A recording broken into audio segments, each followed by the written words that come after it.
Great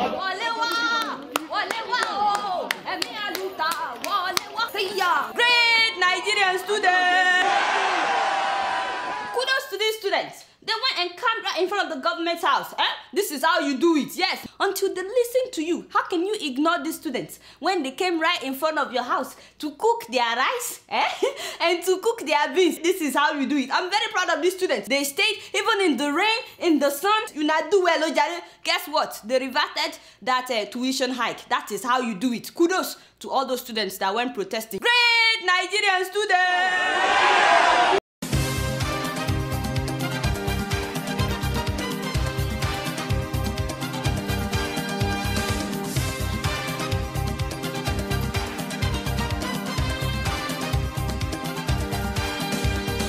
What's up, people? It's your girl Adeola. So it's been at least 55 days now since our girls went missing. The Nigerian president still has not visited the families of those girls. In fact, last week he commissioned a new university by the president of the Christian Association of Nigeria, Pastor Orise Jaffo. You know, I saw the pictures. I said, well, okay. Whose daughters did you say were kidnapped by Boko Haram again? Oh, my friend, those are not daughters of anybody important. my friend, we have a school to commission here, so please, even Madam Ngozi is here. What are you complaining about? Let us stay focused, Ojare. You see why I have a problem with religious leaders who are supposed to be telling Mr. President the truth? Meanwhile, polytechnics all over the country have been on strike for about 11 months now. I'm not saying that we shouldn't commission new universities. God knows we need it. But isn't that hypocrisy when you cannot fix the issue of polytechnic students that have been on strike for more than 11 months? Just to make sure that the girls are completely forgotten, the Nigerian government has now banned all the Bring Back Our Girls protests in Abuja. It is now a crime to protest and say bring back our girls. I mean, isn't that what they call democracy in action? I've been asking people that, what about the opposition party?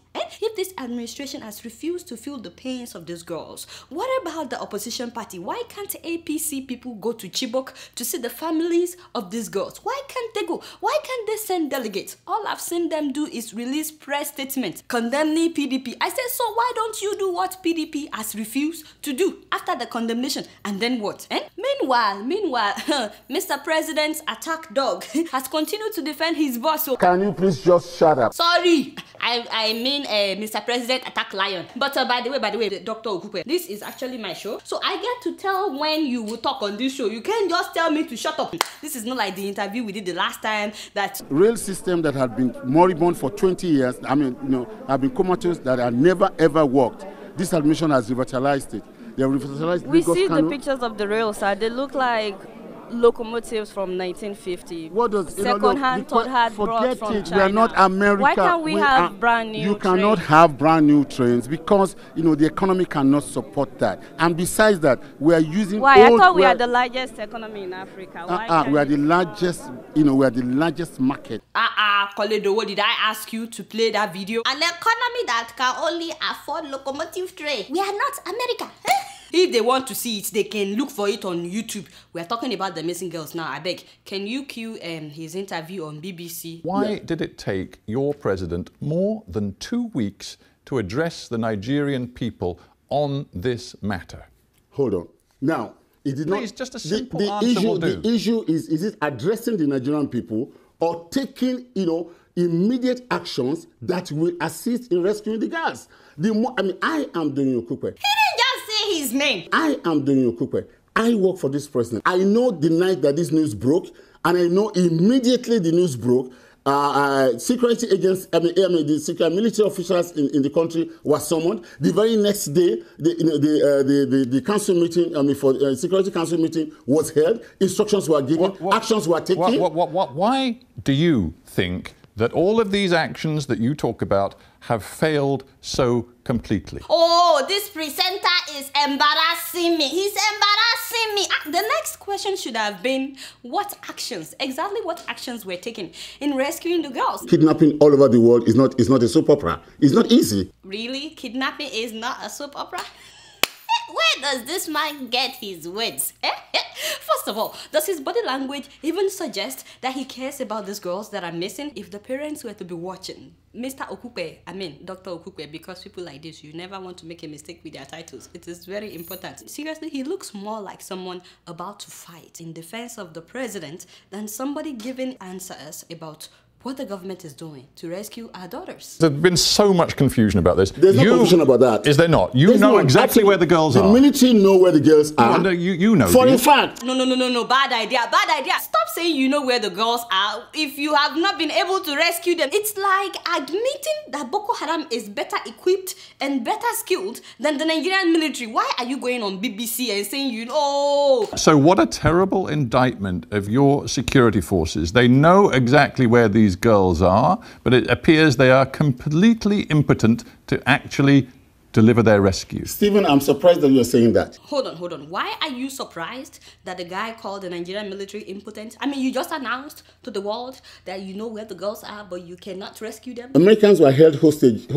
54 of them were held hostage in Tehran in 1979 or something like that. It took the American government 444 days to free them. Why are you talking like this? 444 days, 1.5 years. They know the venue. It is their embassy. They could not get those hostages released for 444 days. Their hostages happen to be in the middle of Tehran. Your hostages happen to be in the middle of Sambisa Forest. Exactly, which is sovereign Nigerian territory. Yes, which is extremely very difficult to navigate. You see, when people started shouting about Boko Haram, Mr. President, they are killing us. He said, well, terrorism is going on in Pakistan and Afghanistan. Now they have started again, hey, giving us examples of Americans held hostage in Iran. Hey, another country. So now, are we supposed to keep quiet until 444 days pass us by? Dr. Okukwe. No, I'm tired. I'm tired of people who could care less about the common people just because they are not daughters of big people. I mean, when Ngozi's mother was kidnapped, it took them only 5 days to find this woman. In fact, they paid about 200 million naira to find one person. I mean, of all the people in the Nigerian government, I would think that Madam Ngozi would really take up this issue very seriously, because I can imagine what she went through in the 5 days that her mom was kidnapped. And the same thing when Mr. President's cousin was kidnapped. Remember, why can't they negotiate with Boko Haram to get these girls? Honestly, whatever it would take to get these girls out of Boko Haram's camp. I mean, America just released 5 Taliban prisoners in exchange for 1 American prisoner in Afghanistan. So they go after these girls. We can't just keep quiet. By the way, as tough as Dr. Okukwe sounds on BBC, hey, I found out that the way to really piss him off is by ignoring him. Like Dr. Obi Ezekwesili ignored his handshake in London. See, they met at London Heathrow Airport, and the man went to her trying to shake her hand, and the woman said, bless you, but she refused to shake his hand. The next thing, the man started crying on Twitter. I went to her, she refused to shake my hand. She is not a true Christian. I said, shoo, now she is not a Christian. What about you? The woman said that she refused the handshake because she didn't want to pretend like everything was okay when it's clearly not okay. You won't believe the next thing that Okukwe said though. He said that is why your own career has not been progressing like that of Nkosi Iweala. I said, no, he didn't. He did not just say that. Yes, he did. Actually, yes, he did. Before I get in trouble, y'all know that I don't know anything, I beg. I'm just keeping it real. Today, I'd like to give a shout out to my Tanzanian brother Patrick Ngowi, who was featured by CNN on last weekend's edition of African Voices as one of Africa's leading young entrepreneurs. Yes, sir! Go, bro! We are so proud of you, man! At just 15 years old, he launched his first business. At 22, he started a solar power company in Tanzania. Today, at 29, his business makes millions of dollars each year. This week on African Voices, meet the founder and CEO of Helvetic Solar, Patrick Ngowi. Wow, how wonderful! From the age of 15, what? And now he makes millions of dollars? Hello. Thank God for parents who believe in their children's dreams and help them. Take a look at what he did with his parents' house. Ngowi turned his own family home, which didn't have electricity like many others in the area, into an example of his vision for solar. Welcome home. As you see here, this is a totally off-grid in the village home solar water heater. This is a solar power system. This power system takes care for all the power that is needed throughout. We talk about our ironing, you talk about our washing machine, everything is powered on solar. See, that was a village household in the middle of nowhere, but now they can use pressing iron, washing machine. I mean, I like how it wasn't waiting for the government to fix the electricity problem, because apparently electricity is also a huge issue in Tanzania. In fact, some people go around stealing transformers in Tanzania. Can you believe it is very, very bad? A whole community will just wake up and discover that they no longer have electricity. Shoo, what happened? Their transformer has been stolen. You know, some people actually steal oil from the transformer to go and cook food. I said, hey! So guess what? A lot of people are now using solar power in Tanzania. Meanwhile, we keep importing power generators into Nigeria from China, from Japan. I said, why now? By the way, I heard that some Nigerian government officials get paid. I heard that they get paid by the marketers of these generators. That is why they have not fixed our electricity problem. Is this true? Is Nigerian government officials? Is this true? Che, there is God, Joe. You know, don't let me say more than that. There is God. Why not? Why are you doing us like this? As if you are the only one that waka come. Others will waka come after you. Don't you know that? And what is the meaning of that? And by the way, I'd like to hear from you if electricity has improved or not since they privatized it. So far, I've been getting mixed reviews. So please let me know how it's like in your area. Guess what? I'm just keeping it real. I'd like to give another shout out to a Nigerian guy who just got accepted into 9 medical schools here in America. Oh my God! Oh my God! Like what? Yes, Festus Ohan, we are so proud of you, bro. I mean, I know that you grew up here in America, you spent all your life here in America, but you know, we like to celebrate your success. My brother, we are very, very proud of you. His story is such an inspirational story because his father abandoned him at a very tender age. He was only 5 when they took him away from his mom, and he lived in so many foster homes. They took his sister back to Nigeria, and he was going from one foster home to another foster home here in the US that he lost count. Several people told him that he would never amount to much in life, and of course, he got in a lot of fights in school. I mean, you know, a troubled kid will always get in trouble. But then he found someone that believed in him, and that was it. The moment he knew that somebody believed in him, he went for his dreams of becoming a medical practitioner. He not only finished college with honors, by the way, but now he's going to med school. What? He may look like just another college student heading off to medical school, but for Festus Ohan, it's been a difficult journey growing up without a family.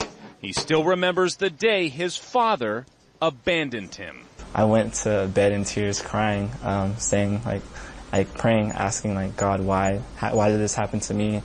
He can't recall how many foster parents he's been through, 7, perhaps 8. My time in the foster care system was the worst time of my life. Early on in high school, I had trouble with fighting a lot, and I was in a pre-expulsion contract. Constantly hearing my foster parents throw statistics at me about it's only 1% chance that foster youth even graduate college, let alone attend professional school, kind of impacted me in a way.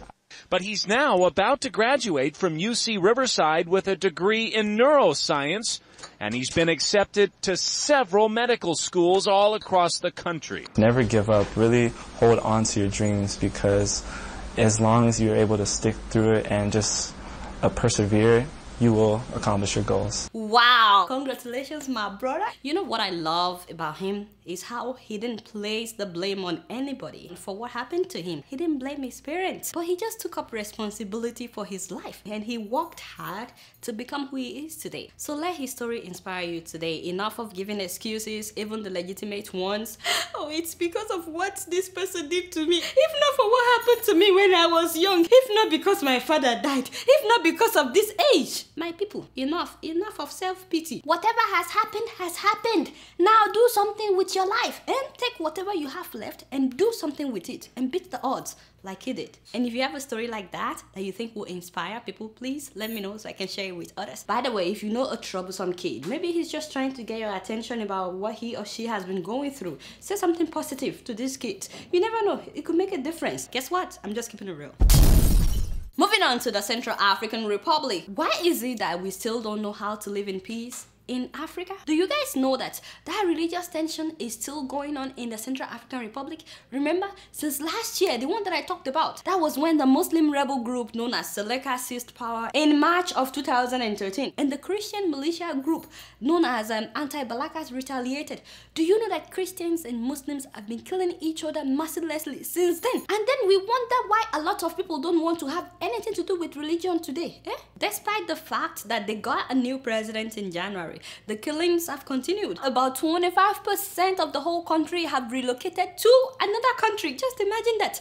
And not only that, about 500,000 people that are still in the country have been internally displaced. And now they've blocked the use of text messages. I'm like, what? You can no longer send text messages to people. Hey, yay! I'm really hoping, first of all, that the whole text message drama doesn't last long, because what if somebody doesn't have enough money to make a phone call and they just want to send a text message to their loved ones to see where they are? But you know, I keep wondering when Africans will get to the point where it's okay for someone else to practice a different religion than you do, and that it's okay for someone else to speak a different language or dialect than you do without you wanting to kill them. And these are things that make us unique. The diversity in Africa, this is what makes us unique. I don't know how many religions they have here in America. Muslims, Christians, Buddhists, atheists, just to name a few. Africa, wake up. And enough of religious land and tribal fight. And guess what? I'm just keeping it real. Well, I can't end this show without remembering a personal friend of ours here at SaharaTV that passed away this week, Leroy Bamidele, popularly known as Mr. Flint. You know, I still can't believe you're gone, man. It's like I keep telling myself that it's a lie, you know. Anyway, Mr. Flint suffered from compounded pneumonia, and then he was in coma for days before he passed away. This was a man that was speaking out about the rights of disabled people for years, even disabled people in Nigeria. He went to Nigeria several times. He talked about how there are no ramps in public places like churches, mosques, offices, banks. Really, he fought for the right of disabled people. You know, after the accident that paralyzed him, Mr. Flint did everything that able-bodied people could do just to let people know that physical disability is never an excuse to not live your life to the fullest. He went skydiving. I mean, I saw that picture. I was like, I can't even imagine. Like, oh, Mr. Flint. He was swimming. He swam better than so many able-bodied people. He was a singer. He wrote several songs. He produced songs. Yeah, and he was very fond of plus-size women, you know. You can learn more about him in this interview of him that we did at SaharaTV a while back. He was such a wonderful guy. Well, I know that many of you don't know Mr. Flint, but I decided to talk about him so that hopefully you can learn from his story that life is honestly too short. Whatever dreams you have, whatever you were planning on doing, please stop procrastinating and stop making up excuses. And lastly, if he could jump, if he could stand up for the disabled people, if he could write songs and sing songs, if he could achieve so much, you too can. And here is a song by Mr. Flint. May his soul rest in peace.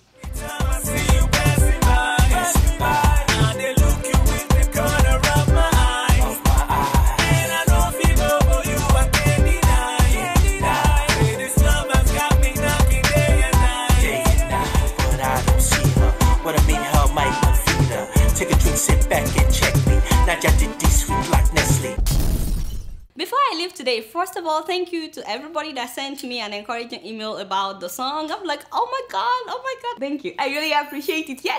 Oh, by the way, if you donated and you don't want me to put out your name out there, because you know I've been putting out names of the donors on my Facebook page. If you don't want me to put out your name, please send me a message so that I won't put it out. A lot of people have been asking me that they're having trouble donating the money. Well, you go on this website that I put up last week, read all the good stuff that I've written, listen to the song, you know, and then just click on the green button that says back this project. That's where you click, and that's how you donate. Thank you so much. And people sent me suggestions on how to make it better and all that. I'm like, I feel so much love right now. Thank you. But you know, I like to read some of your emails before I leave. Our first email is from Jeg Bengene, and he says, hi Adeola, a man that has failed to get his wife out of illiteracy can never get Nigeria out of poverty. Ooh, snap. Mr. Bengene, what? Really? What is the meaning of this? Who are you referring to? Y'all know. You see, this is what I've been saying. Nigerians, they are too bold. Who are you referring to? Hey, Che, there is God though. If Mr. President should catch you, you're on your own no. Our next email is from Shewun IB, and this person says, "Hi Adeola, I'd like to mention my experience at the Nigerian embassy in Washington last week. It was relatively smooth, but that is because I have friends who work there who made sure that I had a good experience. The only thing they couldn't help with was the fact that the air conditioner in the building had packed up and it was as hot as Lagos in there." What? Are you serious? The offices were reduced to using box fans to cool the staff down. Whoa! My brother, this is serious, yo. It is quite sad that such a pretty building has no functioning air conditioning system. Much regards, yo. Wow. Nigerian embassy in Washington, please, if you have not fixed your AC, people are not happy. Your customers are not happy. It gets really, really hot here in the summer. So please, fix your air conditioner. That is an embarrassment. A whole Nigerian embassy. Haba. The next email is from Abu Ali, and he says, "Hi Adeola, in your program few weeks ago, you talked about a Nigerian girl who has accomplished so much in terms of education at a young age, and you mentioned parents calling their children to come. You specifically said, Chinedu, come and see you, and then you also said, Bosse, come and see. I was expecting to hear Musa or Sonny or Isa or Abdul or some other name from the north, but you did not." Really? So what am I to think? Only Chinedu and Bosse matter. I'm very sure it's referring to the Nigerian lady Ebele Mogo, who graduated at the age of 18. Remember when I talked about that? I know that a lot of parents that are watching me right now will be calling all their children now. Chinedu, come and listen to this story. Some of you are calling your Bosse. Bosse, are you listening to what Adeola is saying? I've been telling you to study hard. Yeah, that was my mistake. Like really, my brother. Just so you know, that was not intentional. I didn't even think about it that this is a Yoruba name, this is an Igbo name. And you know, I try to be fair on this show. I tried to take examples from the 3 different tribes. I didn't mean to offend anyone, but see Missy Trouble, you are looking at this show from a tribal point of view. Really? That is the only thing that stood out to you in that episode? What about the times that I've mentioned only another name and I didn't mention seriously, people, we need to get past tribal and all that. We're all Nigerians, but thank you at least for letting me know. And again, I apologize, it was not intentional. Well, thank you guys. That's all the time that I have for emails today, so please keep sending your emails to adeola.keepingitreal@gmail.com. Alright y'all, it's been real and I'm keeping it real right up in here. Until next week, I'm gonna see y'all later. Peace out.